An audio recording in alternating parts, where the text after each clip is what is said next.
Hi guys, kung sakaling nangyari to sa inyong desktop computer, so pagbukas mo ng computer mo, meron siyang mga light indication pero wala siyang display. Considering guys na na-check nyo na yung cable ng inyong monitor at saka yung mga VGA cable. So ganito yung next step na gagawin nyo para ma-check kung bakit walang display ang inyong monitor. So open up nyo yung case ng inyong CPU and then punta kayo dun sa may memory slot. So tanggalin nyo lang yung memory and then yan, makikita nyo yung gold part na yan.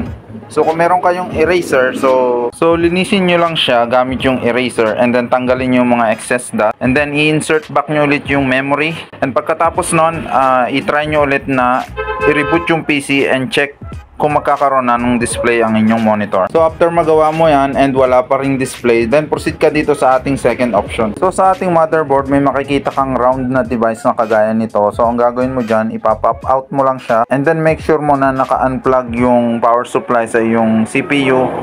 And then dun sa CPU power button, i-hold mo lang siya ng 10 to 15 seconds.